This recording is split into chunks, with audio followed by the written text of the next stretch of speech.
Merci de rester avec nous pour la seconde partie de New World Forum.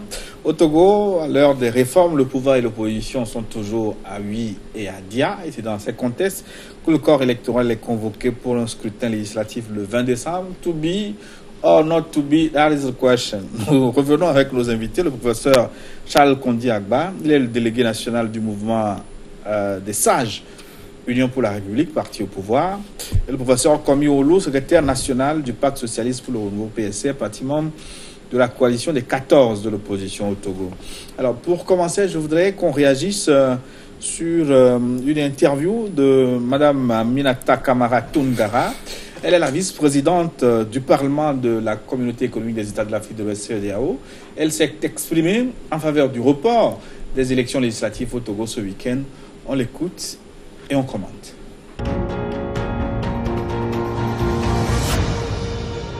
Le Togo est le pays le plus petit de la sous-région. Si c'est embrasé, le Ghana prend un coup, même la Côte d'Ivoire prend un coup, le Bénin prend un coup. Est-ce que vraiment aujourd'hui, pour des élections locales, législatives, est-ce qu'on a vraiment besoin de cet embrasement? On n'a jamais vraiment pensé que l'opposition allait avoir une position vraiment radicale. On s'est dit, ils ont discuté, et qu'ils auront quand même, et puis prendre ce qui leur revient comme place. Ça, c'est important. Bon, aujourd'hui, je ne peux pas vous dire. J'ai pensé rencontrer le président de la commission pour savoir qu'est-ce qu'il faut faire. Moi, je crois en âme et conscience. Il faut attendre. Il ne faut pas précipiter les élections. Moi, je souhaiterais que les chefs d'État se rencontrent et qu'ils disent au président de mettre bas la terre.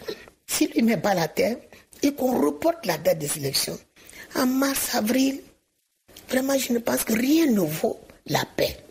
Qu'on trouve une solution et que l'opposition se présente de façon quand même qu'on puisse aller dans un pays normal. Madame Aminata Toungara, elle est la vice-présidente du Parlement de la CEDEAO. Elle parlait du Togo, n'est-ce pas? Elle parlait du Togo, justement, bon, avec nos confrères de BBC. Ah, d'accord. Alors, à quel moment Togo n'est apparu? Bon. Oui, professeur Agba. Oui. Qu'en dites-vous? Bon, je dis qu'elle a bien un avis que je peux considérer comme personnel. Encore que je répète, je n'ai pas suivi le début de l'interview.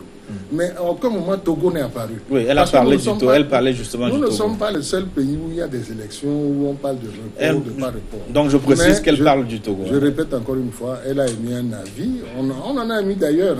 Sur ce même plateau, nous avons dit qu'un ministre aussi a dit qu'il ne faut pas s'attacher au fétichisme de la date. Je l'accorde. C'est un avis qu'elle émet. Que pensez-vous de son avis? C'est son avis personnel. Qu'en pensez-vous? Ça ne lie pas le gouvernement togolais. Ça ne lie pas le gouvernement togolais ni le Parti uni, qui jusqu'à aujourd'hui s'en tient à ce que les chefs d'État de la CEDEAO nous ont recommandé et qui nous conduisent à une élection le 20 décembre. Oui, mais je dis, votre avis personnel, est-ce que vous pensez sa déclaration, est-ce qu'elle est, selon vous... Je ne peux pas rejeter un avis qu'un éminent membre du Parlement africain a émis. Je dis que ce sont un avis. Mais vous pouvez commenter son avis, non? Dans quel sens? Le refuter, ne pas le refuter? S'il est intéressant pour vous ou si c'est totalement farfelu? Non, je ne dis pas que c'est farfelu. Je dis que le Parti uni, c'est la majorité du gouvernement qui est en place actuellement. Nous nous en tenons aux recommandations des chefs d'État. Et nous sommes en route vers les élections qui ont été fixées pour le 20 décembre. Professeur Olu? Oui, et j'aurais une réaction nuancée. D'abord, si je l'ai bien suivi, elle a dit qu'ils n'ont pas pensé que l'opposition aurait une position radicale. Radicale, oui, elle a bien dit. Tout dépendra de ce qu'elle met dans radical. Si être radical, c'est exiger des conditions d'élection transparentes, alors nous acceptons que l'opposition est radicale. Parce qu'une fois encore, nous ne demandons rien d'extraordinaire relativement à ces élections. Que le recensement se fasse dans de bonnes conditions de transparence, de sorte qu'en aval, on n'ait pas à contester les résultats. Quoi de plus logique, quoi de plus normal. Donc, de ce point de vue, je dirais que si c'est ça, être radical, nous assumons entièrement. Deuxième idée, elle précise, il ne faut pas précipiter les élections. Elle a pleinement raison. Une date ne peut pas être une finalité dans la vie d'une nation. sachant que cette date pourrait être source de problèmes. Mais c'est un bon sens. On n'a pas besoin de réfléchir avant de savoir que c'est une question de bon sens. Les chefs d'État ont fixé le 20. Peut-être, et je le dirai, j'assume, l'erreur est humaine. Parce que la logique aurait voulu que les chefs d'État se réfèrent aux techniciens pour voir qu'est-ce qu'il y a lieu de faire, disons, quelles sont les activités nécessaires, combien de temps faut-il pour le faire, pour que les choses se fassent en toute transparence. Si les chefs d'État avaient procédé de cette façon, probablement qu'ils n'auraient pas tenu le 20 décembre. Mais il est évident que les conditions dans lesquelles ils ont pu travailler ont conduit à cette date, mais ils peuvent revenir pour le dire. Autre élément, elle dit rien ne vaut la paix. C'est fondamental. Si on doit organiser des élections dans des conditions de contestation, comme on le vit actuellement, regardez les mobilisations qu'on a vues hier sur l'ensemble du territoire, avec des militaires aussi qui tenaient des bâtons aussi gros que mon bras, face à des citoyens. Parce que j'étais... Encore que votre bras n'est pas très gros. J'étais d'abord à Tchamba pour la manifestation, et après la manifestation de Tchamba, j'ai poursuivi à Sokodé. J'étais arrivé là à 12h30 dans le cortège où je voyais des militaires avec de gros bâtons face aux citoyens togolais. Face aux citoyens togolais. C'est une situation de danger. Mais des bâtons qui n'ont pas été utilisés, il faut mais prêts toujours à les utiliser, ils ont été utilisés par le passé. Et c'est pour cette raison qu'entre nous devons pouvoir trouver des solutions pour éviter un affrontement. Parce que ce ne sont pas les étrangers qui vont mourir, ce sont les Togolais qui seront morts. Donc vous trouvez les propos de Mme Toungara responsables, hein? On ne peut pas se demander davantage. C'est le bon sens qui impose cela. Monsieur Boko, mon collègue a dit à un moment donné, si les chefs d'État s'étaient adressés aux techniciens, je ne peux pas croire que 14 chefs d'État, j'exclus le nôtre, 14 chefs d'État se soient réunis pour prendre une décision à la légère. Je ne pense pas. Il ne peut pas être irresponsable à ce point. Si 14 chefs d'État, après avoir écouté les rapports des facilitateurs, écrivent cette date-là, je ne peux pas comprendre que mon collègue dise que c'est parce qu'ils n'ont pas écouté les techniciens que... Non! Les chefs d'État ont bien sûr le travail qui avait déjà été abattu à l'avance. Les chefs d'État savaient où on en était et ce qui doit nous permettre d'aller à des élections pour sortir de cette situation de blocage qui fait problème, justement. Ce sont les élections qui vont nous permettre de nous départager. C'est pour ça que les chefs d'État nous demandent d'aller à ces élections. Alors, Monsieur le ministre, pensez-vous que des élections contestées dès le départ soient susceptibles de nous départager? Mon cher collègue professeur, nous sommes au Togo, nous nous connaissons. Citez-moi une élection qui au Togo n'a pas été contestée. Citez-moi une. C'est justement pour cette raison qu'il faut créer toutes les conditions. Dites-moi, ça c'est une présomption. Vous partez d'une présomption conflictuelle. Pas une présomption. Oui, vous partez d'une présomption conflictuelle. Quel que soit le soin que nous mettons à faire les élections. Quand nous avons fait les élections de 2007, j'étais candidat dans la commune de Lomé, j'ai eu la chance de gagner. La communauté internationale a trouvé que cette élection était très bien, celle qui suivait l'accord politique global. Ensuite, nous avons fait des élections de 2013. Ce sont ces députés que nous nous apprêtons à changer maintenant. Nous avons fait celles de 2010, 2015. À chaque fois, les observateurs qui sont venus n'ont pas trouvé à redire. Mais vous les avez toujours contestés. Vous avez marché longtemps dans les rues. Monsieur le ministre, oui, j'ai l'impression que vous n'avez pas lu certains rapports de la communauté internationale sur ces élections qui se sont passées. Je prends en témoin les journalistes qui ont fait de nombreuses recommandations, qui ont estimé qu'il y a beaucoup de choses à revoir. À supposer. Des élections parfaites, il n'y en aura jamais. Effectivement. Mais si on nous fait des recommandations que nous prenons en compte, c'est pour améliorer. Mais elles ne sont pas contestées. Monsieur le ministre. L'Union internationale n'a pas contesté les résultats qu'on a. Monsieur le ministre, je vous dis ceci. C'est un proverbe de chez nous que nous connaissons tous ensemble. Oui. On ne brûle pas la case du voleur. Nous sommes d'accord. Supposons que l'opposition soit habilitée ou bien conteste de façon permanente. Raison de plus pour que vous acceptiez que le recensement se fasse ensemble. Pour dire, opposition, regardez, le recensement a été fait ensemble. Mais là, vous refusez même que ce recensement soit fait par les deux parties. Et vous pensez un seul instant que nous puissions arriver à la fin sans qu'il n'y ait contestation. Monsieur le professeur, C'est cette façon de dire que nous faisons le recensement tout seul. Mais vous êtes ensemble. Voici un organe où nous devons être ensemble. Si nous devons attendre, je n'appelle pas ça la bonne volonté du frère d'en face avant de faire le recensement, on ne le fera jamais. Non. On ne le fera jamais. La preuve est que la date qu'on nous a donnée pour fournir les membres de la CENI, nous les avons donnés. Et la preuve est aussi le dimanche 30. Nous l'avions fait la date indiquée. La preuve est que pour que ces gens-là prêtent serment également, vous vous y êtes opposés. Nous nous sommes opposés à la prestation. Pourquoi est-ce que... Je vais vous l'expliquer. Vous l'expliquez. Le document avait dit que les 20... Je vais vous l'expliquer. Que les 2 protagonistes produiront les 8 membres, chacun de son côté. Et vous reconnaissez le droit en réalité de proposer certains membres, donc des protagonistes. Et dans ces conditions, c'est également une évidence que vous n'en voulez pas. Professeur, on ne va pas refaire l'histoire. On ne va pas revenir à cela. Oui, mais j'ai une question. Ce sont des faits. Professeur, est-ce que les conditions sont réunies aujourd'hui pour des élections législatives le 20 décembre?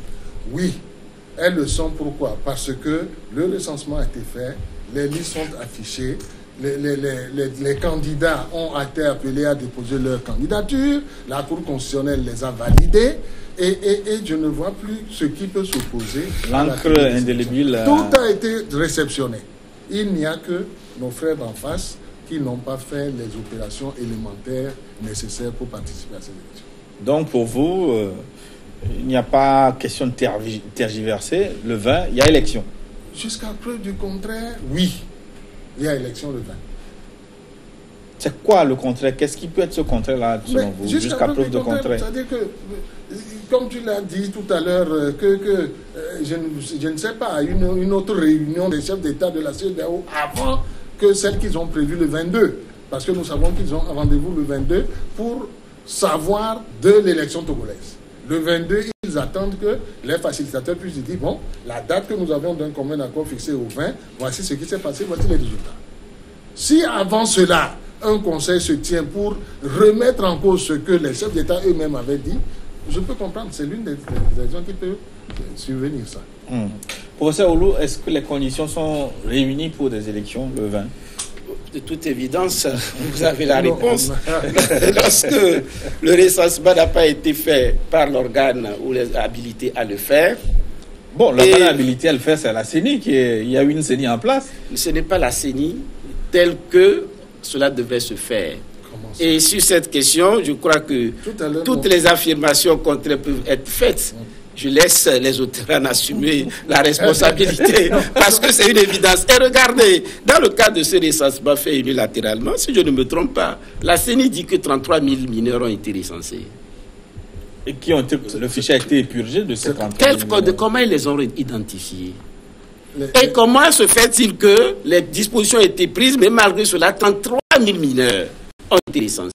Cela voudrait dire que le travail a été fait dans des conditions qui ne garantissent pas doublons. Mais pour les doublons, on peut peut-être en parler. Mais techniquement, qui nous disent comment les 33 000 mineurs ont pu être identifiés? Oui, monsieur le professeur Agba n'est pas la CENI. Nous sommes Togolais, on se connaît. Je vais vous citer un cas d'école. Voilà. Quand le recensement a été fait en RDC, ex-Zaïre, voilà, il a circulé sur les médias une carte d'électeur où un bébé de 3 mois était électrice. Voilà. Moi, j'ai vu ça. C'est pour dire que lorsque l'opposition d'en face, les frères d'en face veulent pourrir le mécanisme, ils peuvent le faire. Comment oui, ça, mais il suffit d'amener ces mineurs pour qu'ils se fassent recenser. Alors pour vous, c'est l'opposition qui a fait inscrire les mineurs. Alors que nous demandons que les gens n'aillent pas pour le recensement. Si vous voulez discréditer, vous voulez discréditer le système, c'est facile. C'est facile parce que... Donc si votre dispositif n'a pas pu empêcher l'inscription de ces mineurs, ça veut dire que ce dispositif est défaillant. Nous savons bien que lorsque l'ordinateur va collecter tout ceci, les cas viennent, s'ils n'ont pas présenté des pièces qui montrent qu'ils ont 18 ans et plus, on les enlève. C'est ce qui vient d'être fait. Non. Comment est-ce que les gens, les citoyens viennent pour se faire recenser sans carte? Et vous ne vous rendez pas compte qu'ils n'ont pas... ils n'ont pas 18 ans. Et c'est maintenant sur la base donc, du fichier qui a été fait, et vous trouverez des éléments pour pouvoir les identifier. Et si cela a pu se faire, cela voudrait dire que le travail qui a été fait n'est pas un travail sérieux. Cela accrédite la position de l'opposition qui voudrait que le recensement se fasse de façon contradictoire. Et il n'y a pas de demi-vérité pour dire qu'il faut peut-être faire un recensement peut-être biaisé, plus ou moins acceptable, pour aboutir à des élections non contestables. Ce serait un contresens. Ce serait un contresens. La vérité, elle est là où elle n'y est pas. Donc, professeur, Mme Toungara disait tantôt qu'elles n'ont pas imaginé que l'opposition togolaise aurait été aussi radicale que ça. Est-ce que vous considérez je n'ai pas à juger de la radicalité ou non de l'opposition. Je les laisse maîtres de leurs propres attitudes et responsabilités. Ce que je sais, c'est que l'histoire togolaise tend à se répéter. L'histoire togolaise tend à se répéter. Nous sommes en octobre 2002. Les mêmes partis, pas peut-être les mêmes dénominations, avaient de façon catégorique refusé de venir aux élections. Même si l'un d'entre eux, un membre éminent de la CPP à l'époque, avait fait une étude écrite pour passer chez tous les chefs de partis pour dire mais il ne faut pas boycotter ces élections d'octobre 2002. Mais il y a des risques de modifier la Constitution si là, les 4/5e, ils ne sont pas venus. Oui, mais donc, est-ce que le même reproche ne peut pas vous être fait? Parce qu'à l'époque, je me rappelle, j'étais encore journaliste en 2002. Très bien. Tout était question des conditions d'organisation des élections. Elles étaient contestées autant en 2002 qu'aujourd'hui. Donc, les mêmes causes produisent les mêmes effets. La contestation sera toujours de mise chez nos adversaires et frères. Elle sera de mise. Nous considérons que cette fois-ci, parce que nous avons la caution et le contrôle de la CEDEAO, nous avons fait du mieux que nous pouvions. Je ne dis pas que la perfection était au rendez-vous. Sous la surveillance. Donc cette fois-ci, vous convoquez la CEDEAO. Cette fois-ci, vous êtes d'accord avec la CEDEAO. Si la CEDEAO fait quelque chose qui est tout à fait correct, oui, nous sommes d'accord. Nous sommes toujours d'accord avec la CEDEAO. Sauf si l'avant-projet de loi. S'il vous plaît, avec votre permission et sa permission, si je vais lui poser une question. Oui, posez mon cher. L'histoire se répétant. Est-ce que vous ne voulez pas profiter des prochaines élections pour avoir les 4/5e et modifier la Constitution à votre guise? Nous n'avons pas besoin de ça. Nous n'avons pas besoin puisque dans la situation actuelle, vous ne le permet pas. La proposition de loi, le projet de loi qui est celui-ci, lorsqu'il va être voté par nos deux partis, nous n'avons pas besoin de la modifier. Nous n'avons pas besoin. C'est la Constitution que nous aurions voulu tous les deux ensemble. Oui, à défaut, lorsque vous irez seul aux élections, vous aurez les 4/5e et vous n'aurez plus besoin. Mais imposer la Constitution qui bon vous semble. Cela avait déjà été fait. Rien ne vous empêche de le reprendre. Non. Vous pouvez être certain que nous irons consulter le peuple. Cette fois-ci, c'est le peuple qui, par un référendum en bonne et due forme, va dire oui ou non au projet qui va lui être soumis. Oui, ici et là, on parle des risques de violence par rapport à la tenue des législatives le 20 décembre. Professeur Agba, vous avez de grandes oreilles. Au sens figuré, pas au sens propre. Non, il n'y a pas de problème. Est-ce que vous entendez ces cris aussi? Oui, bon, est-ce que c'est ici et là? Moi, j'ai surtout entendu ici. Ici, on parle de menaces, d'ouragans, de tempêtes, de déluges. C'est ici qui dit ça. Là, on ne le dit pas. Là, de façon dans le calme, nous allons vers ces joutes électorales que nous voulons les plus apaisées possibles. Mais ici, c'est vrai, j'ai entendu cela. Bon.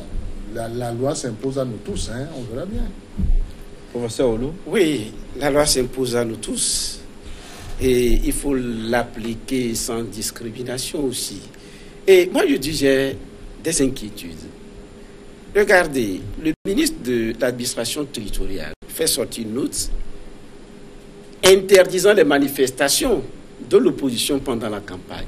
Or, ces manifestations, tout comme la campagne qu'ils envisagent, sont l'expression d'une opinion politique. Et par un arrêté, ce n'est même pas un arrêté, un communiqué, qu'un ministre reconnaisse le droit d'interdire pendant 2 semaines. Et bien évidemment, on ne peut qu'aboutir à des situations conflictuelles. Vous savez, on est dans une situation d'obstruction, d'entrave, de harcèlement permanent de la part de ce système. Ça veut dire quoi? Que vous n'entendez pas vous soumettre à l'arrêté du ministre? Nous nous soumettrons à la loi, mais pas à l'arrêté d'un ministre ou d'un communiqué d'un ministre qui est contraire, manifestement contraire à la loi. Je suis bien placé pour vous dire que les libertés publiques sont du domaine de la loi. Mais quand l'État n'est pas en mesure d'assurer la sécurité de vos manifestations... Pourquoi est-ce que l'État assurerait la sécurité de ceux qui font la campagne et qui n'assurerait pas, nous, notre sécurité quand nous voulons protester? C'est l'expression politique. Ce n'est pas de cela qu'il s'agit. Il s'agit d'instrumentaliser les pouvoirs d'État. L'armée est instrumentalisée contre le peuple. La justice togolaise est instrumentalisée contre le peuple. Pour un oui ou pour un non. On a des magistrats à qui on confie des dossiers pour pouvoir en réalité soumettre. Et cela explique la situation dans laquelle nous sommes. Et dans le cadre de ce dialogue, on avait parlé des mesures d'apaisement. On n'est pas revenu puisqu'on est globalement dans cela, ce qui n'a jamais été respecté. Ce qui n'a jamais été respecté. Ce sont des faits que lorsque l'armée est instrumentalisée, et la justice est instrumentalisée. Bon, nous sommes sur votre plateau, je suis bien obligé de le subir. Mais je ne suis pas du tout d'accord avec ce qu'il dit. L'armée serait instrumentalisée? C'est parce que vous n'êtes pas du côté des victimes que vous ne le savez pas. Lorsqu'une armée, tout au long des manifestations, où est-ce que vous avez entendu parler de 2 personnes égorgées? Quelles étaient ces personnes-là? C'était des militaires. Mais attention. Ne dites pas que l'armée n'est pas du côté vous êtes du côté. Je n'ai pas dit l'armée. J'ai dit vous n'êtes pas. Vous êtes du côté de l'armée. Non, mais l'armée est nationale. Elle n'est pas de unie. Oui, mais en principe. Vous dites qu'elle est instrumentalisée. Bien évidemment. Elle est nationale. Si elle est nationale, l'armée répond aux ordres. Mais lorsque vous mettez une armée avec de gros bâtons face à des manifestants, en réalité, ça pose problème. Le bâton, c'est encore mieux que les armes, non? Mais il existe des instruments adaptés pour cela. Il suffit d'aller voir. C'est effrayant. Moi, il y aurait honte qu'un étranger vienne voir une armée, que moi je considère que c'est notre armée, avec de gros bâtons face à des citoyens en train de manifester. Un bâton, ce n'est pas mieux qu'une arme. Il doit y avoir des trucs. Et l'armée, ce n'est pas la mission de l'armée non plus. Les bâtons qui n'ont pas été utilisés. Ce n'est que par chance hier que cela n'a pas été. Et ce n'est pas un cas isolé. Professeur, oui. Ce que je vois et ce que j'entends, lorsque l'opposition demande une manifestation, les pouvoirs en place, les forces de l'ordre, les forces de maintien de l'ordre encadrent la manifestation. Voilà. Parce que nous savons que sur les ailes de ces manifestants, ça existe dans tous les pays, il y a des marginaux. Oui. Pour éviter tout désordre, ce que vous avez vu avec des bâtons ne menaçait pas les gens qui marchaient, mais pouvait dissuader ceux qui veulent perturber la marche. Pourquoi vous citez à tout bout de champ les gros bâtons, encore que le journal vous dit que ces bâtons n'ont pas servi. Voilà. Nous avons, quand je dis vous, je dis ça depuis le début, le gouvernement et ses forces de l'ordre ont encadré votre manifestation. C'est pour qu'elle s'est bien déroulée. Les bâtons ne sont pas contre les manifestants. Ils l'auraient arrêté la manifestation. Les bâtons étaient pour dissuader ceux qui, sur les marges, peuvent semer du désordre. Ça existe dans tous les pays, c'est pas propre au Togo, ça. Il y a des outils adaptés. Lorsque vous voulez peut-être arrêter les manifestants, ou bien prévenir, on ne vient pas avec des militaires qui ont des gilets pare-balles, avec quand je dis des bâtons qui ne serviraient pas à tuer n'importe quel serpent. Il faut avoir un gros serpent en réalité c'est ce qui est étonnant, c'est ce qui surprend. L'observateur qui viendrait voir une telle situation, ça discrédite notre pays, malgré tous les problèmes. Que des militaires utilisent des bâtons, c'est salvateur. Des militaires, vous avez ajouté même qu'ils avaient des gilets pare-balles et ils tiennent des bâtons, c'est extraordinaire. C'est des militaires humanitaires. De tenir des bâtons. Ou humanisés, si vous voulez.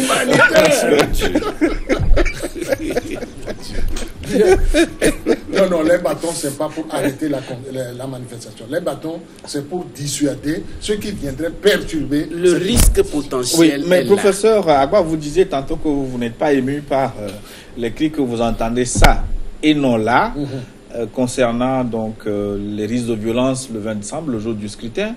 Mais en écoutant le professeur Oulou tout à l'heure, qui disait que l'opposition compte manifester malgré les dispositions prises par le ministère d'interdire les manifestations durant la campagne électorale, vous ne voyez pas ce risque de violence? Bon, écoutez, s'il y a violence, ce que nous ne souhaitons pas du tout, les mesures seront prises pour empêcher de tout débordement.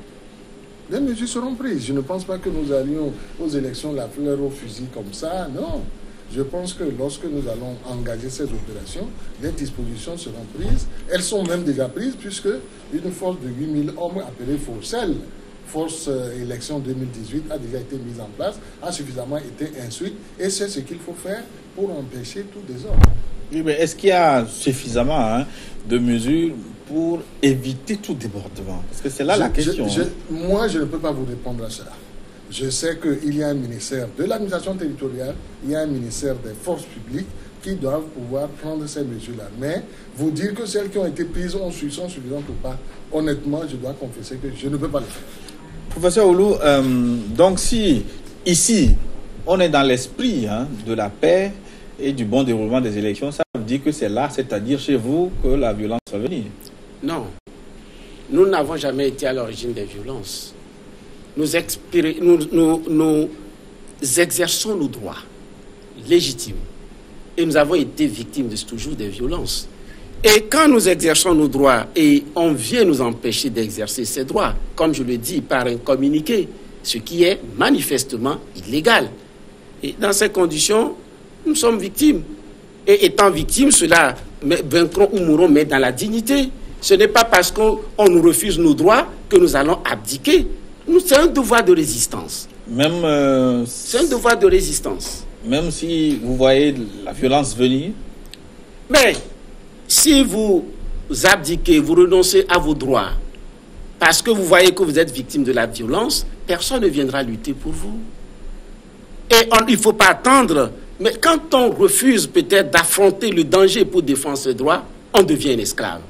Et je crois que le peuple togolais ne doit pas devenir un esclave. Nous n'accepterons pas que nos droits soient bafoués sans que nous ne réagissions pas. C'est même un devoir sacré pour nous de le faire. Les mots sont très forts, mais bon, comme nous sommes sur un plateau en débat, je suis bien obligé de les subir. Monsieur le ministre, en réalité, je n'utilise pas ces mots de façon galvaudée. Peut-être que vous ne vivez pas la même situation. Les frustrations. Vous êtes au Togo, mais ce n'est pas la même situation. Est-ce qu'en face, on ne risque pas de percevoir vos prévisions comme des menaces sur... Ce ne sont pas des menaces. Tout ce que nous leur demandons, c'est de revenir à la raison.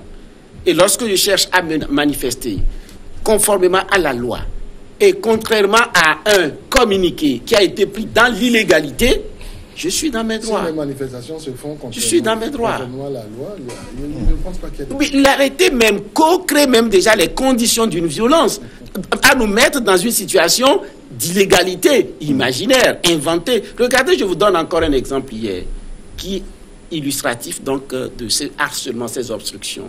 J'arrive à Tchamba, quand les forces de l'ordre, on m'a appelé déjà avant de me dire que votre manifestation doit finir à 11h. Délai. Je dis, mais pourquoi cela? J'ai dit, mais si vous voulez qu'on finisse à 11h, nous avons introduit une demande, non? Répondez-nous par écrit en mettant que la manifestation doit finir à 11h. C'était un débat. Vous voyez à quel point on fait l'objet de harcèlement sur le terrain. Oui. Vous voulez nous laisser entendre que vous avez fait une manifestation à Tchamba sans que l'administration vous ait répondu « Ok, faites la manifestation ». Ils l'ont accepté. Mais arrivé, le capitaine dit, il parlait avec nos militants quand j'étais arrivé, votre manifestation doit finir à 11h. Pour vous, monsieur le ministre, c'est imaginable. Puisqu'on n'était pas sur place, on ne peut pas débattre. Je le dis, je le confirme, si le capitaine de Tchamba pense que c'est faux, qu'on me le dise. Nous n'étions pas là, j'ai même demandé, j'ai saisi donc, les collègues de Lomé. Moi-même, j'ai appelé le ministre Boupessi, qui n'a pas décroché. J'ai appelé le ministre Yak, qui n'a pas décroché. Malheureusement, je ne peux pas dire qu'ils l'ont fait intentionnellement. Peut-être qu'ils n'étaient pas dégagés, parce que j'ai été surpris par cette exigence. Et vous voyez à quel point on fait l'objet d'entraves. Et ça, on ne peut pas dire qu'on est dans un système. Si ça n'a pas été écrit dans l'entente que... Au moins, vous avez marché jusqu'à 11h. Bon. À Bassar, chez mon grand frère Akbar, il n'a pas été possible que de marcher dans la brousse. Chaque fois que vous avez fait une demande et que l'administration s'est assise avec vous pour déterminer les itinéraires, on doit forcément avoir dit quand commence la manifestation, quand je termine. Les manifestations... Mais à Bassar, chez vous, ça a été carrément refusé. Est-ce que c'est vous qui avez tiré les ficelles? Est-ce que la demande a été faite dans les normes? Parce que nous avons une loi qui prévoit les différents délais dans lesquels on doit faire la demande. Tout a été fait dans les normes, parce que c'est la même demande. C'est à partir de Lomé que nous faisons les demandes. Bon, on va faire Monsieur le ministre, peut-être que vous n'êtes pas directement impliqué dans ces choses et vous pourriez les ignorer. C'est parce que nous subissons que nous avons l'ensemble de ces éléments. Vous voyez. Bon, on va fermer cette parenthèse et je vais vous demander franchement maintenant. Est-ce qu'il y a une chance... Non. Je n'en ai pas vraiment l'impression. Ah bon? Est-ce qu'il y a une chance d'arriver à un consensus, d'arriver à autre chose que cette date conflictuelle du 20 décembre? Est-ce qu'il est possible encore de... J'ai déjà répondu, je n'ai plus de rien chose à ajouter. Tout ce qu'il faut faire pour préparer une élection a été fait. Tout le matériel qu'il faut, toutes les candidatures validées ou non pas la condition, tout ceci a été mis. Donc vous ne pensez pas à autre chose que les élections à l'heure actuelle? Du 20. À l'heure actuelle, je ne pense pas à autre chose. Il n'y a pas d'alternative. Quelle autre alternative je peux voir? Quelle autre alternative? Si je veux continuer à répondre à ce que les recommandations des chefs d'État de la CEDEAO nous ont demandé, je ne vois pas d'autre alternative que d'aller à ces élections pour enfin savoir le poids de chacune des parties. C'est ce que je peux dire. De façon caricaturale, je dirais quelque chose. Ça ne tient qu'aux questions de date. Si la CEDEAO fixe une date qui est manifestement dans l'intérêt de notre pays même, nous trouvons que cette date pose problème. Est-ce que UNI n'aurait même pas pu prendre cette initiative, dire, Monsieur le Président, la situation est grave. Il est préférable qu'on fasse des choses de cette façon. Vous savez, je fais un rapprochement. J'ai été surpris, c'était en quelle année, quand le gouvernement togolais est allé prendre les 12 engagements devant... Les 22 engagements plutôt devant l'Union européenne. J'ai dit qu'un gouvernement, pour respecter les droits fondamentaux de ses citoyens, soit obligé d'aller prendre d'abord des engagements là-bas, c'est même humiliant. Humiliant en ce sens que c'est quelque chose qui aurait dû aller de soi. Parce que la raison d'être même d'un pouvoir, c'est d'assurer le bien-être de ses citoyens. Et si c'est l'étranger qui doit vous pousser d'abord à assurer ou aller dans ce sens, c'est regrettable. C'est regrettable. C'est ce que nous croyons faire. Le parti unir et sa majorité, c'est ce que nous croyons faire. Tout ce qui se fait chaque jour, c'est pour le bien-être de ce peuple. Bon, il est vrai que le peuple dont nous parlons n'est pas le peuple dont on parle nos frères. On aurait dû avoir le même peuple. De sorte que des valeurs... Nous n'avons pas le même peuple. Non. Nous pensons qu'on a le même peuple. C'est puisque vous dites que... parce que vous dites que notre peuple n'est pas... C'est ce que je dis. Puisque vous venez de dire que nous devons faire le bonheur du peuple. Moi, je vous réponds que le gouvernement, sa majorité, tout ce que nous faisons chaque jour, c'est pour le bonheur du peuple. Et vous avez ajouté que ce peuple n'est pas le nôtre. Mais et c'est vous dites que le peuple, justement, n'est pas protégé, n'est pas...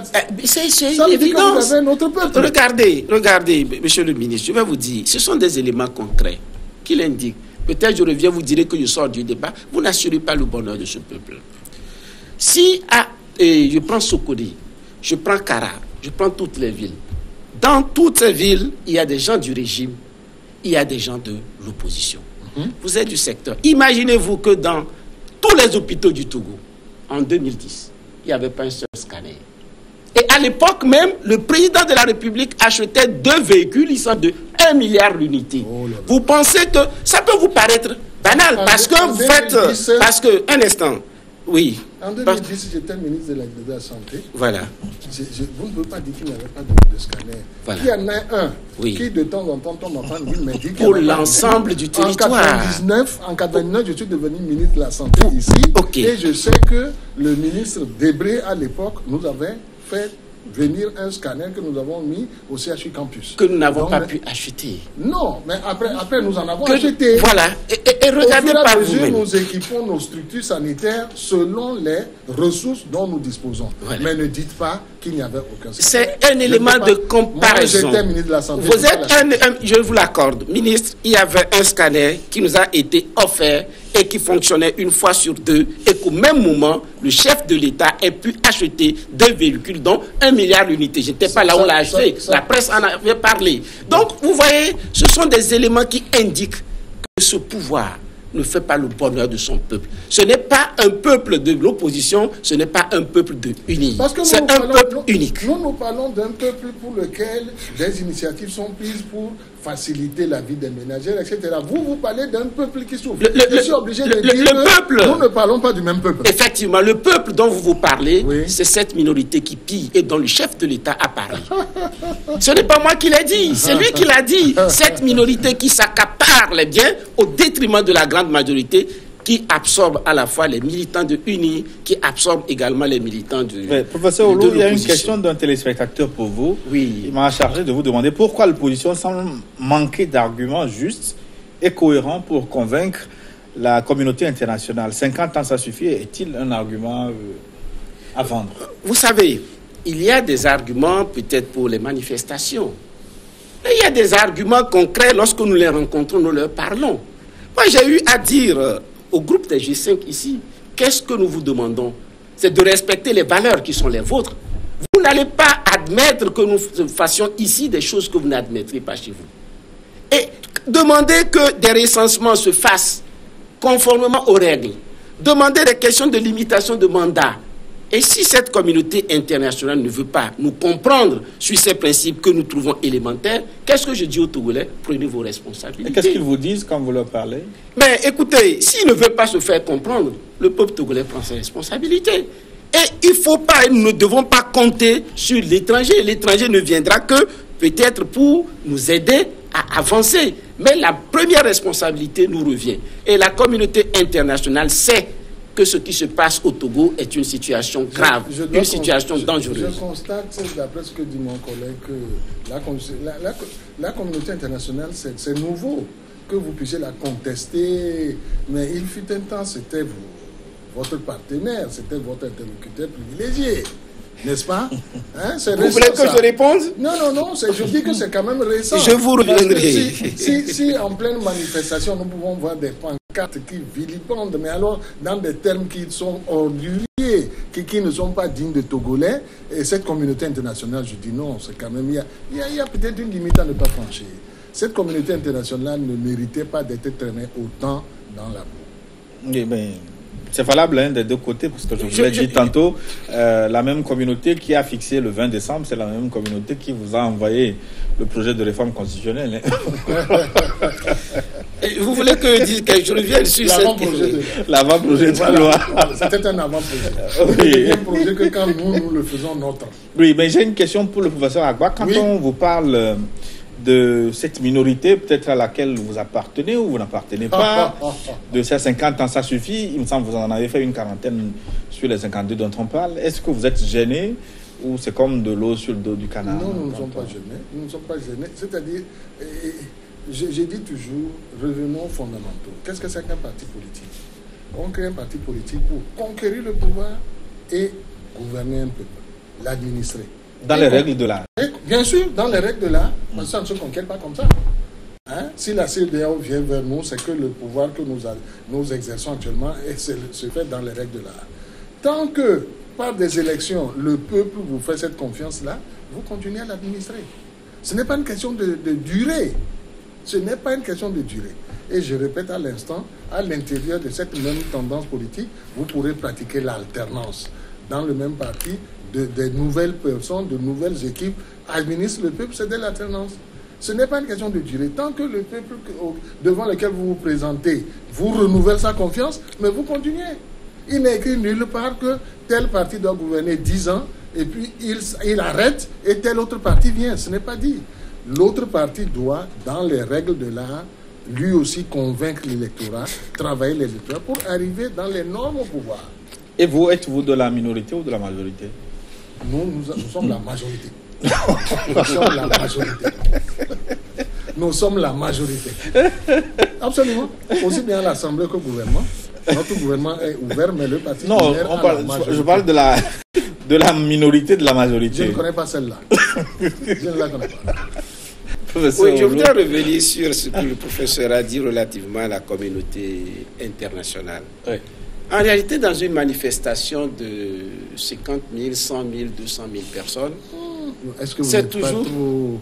Monsieur Oulou, quand vous réunissez 200 000 personnes, toute la ville de Lomé à votre manifestation? Mais la ville quelle de est la Lomé, ça fait population? 2 millions. Oui, Alors, vous voyez, je n'ai parlé que du 10e alors de la population de Lomé. alors que tout Ok. Lomé y était. Vous voulez que je vous concède combien? 100 000? Non, vous Ok. êtes très loin des chiffres. D'accord. 50 000? Non. Alors, Ok, on va avancer alors. prenons 20 000 alors. Les images. S'il y a des manifestations, mais Oui, Monsieur le professeur, ministre, allez-y. après l'émission, je vous suggère simplement d'aller regarder les images d'hier. Simplement, Sokoudé, Lomé, vous verrez ce Même qui si les images, Oui. à travers les images, c'est difficile d'avoir Bon, ces chiffres-là. Bon, d'accord. Mais supposons, pour de grandes manifestations comme ça, les gens viennent avec leurs pancartes. Et parfois peuvent tenir des propos qui ne sont pas en réalité et la position en réalité donc de La position officielle de l'opposition. les positions officielles de l'opposition. Donc je tiens à faire cela. Nous, les divergences que nous avons avec la communauté, parfois avec la communauté internationale, nous le leur disons, mais de façon polie et conformément aux règles de l'art. Nous n'allons pas... Vous ne maîtrisez pas votre manifestation, professeur Oulou. Parce que moi, C'est j'ai quoi vu maîtriser? les pancartes. Oui, J'ai vu les pancartes. oui, J'ai bien vu que certains slogans, oui. certains propos que j'ai tout à l'heure désavoués, Oui. avaient été effacés et réécrits. Ça veut dire qu'un lettré est parti voir la pancarte, l'a corrigée pour qu'elle figure. Vous ne pouvez pas, Est-ce vous ne que- pouvez pas commencer une manifestation Est-ce comme que- ça, est-ce que- avec des pancartes aussi visibles et dire aujourd'hui Est-ce que que- non, vous n'êtes pas responsable de ce qui a pu être brandi. Vous Ce n'est pas- vous non, ce n'est- avez dit- vous vous avez ne dit- maîtrisez pas votre Vous manifestation. avez dit ceci, que un lettré a dû effacer et réécrire. La position de tout lettré serait la position officielle de notre coalition. Ben, non, écoutez, quand je dis un lettré, Et je vous dis ceci, un citoyen qui tient une pancarte peut dire, il l'a écrit. C'est aussi son opinion. Quand nous nous adressons à la communauté internationale, nous le faisons parfois par écrit et nous leur disons les dans nos responsables propos. de la manifestation, Professeur Lagba, est-ce que les infiltrations ne sont pas possibles?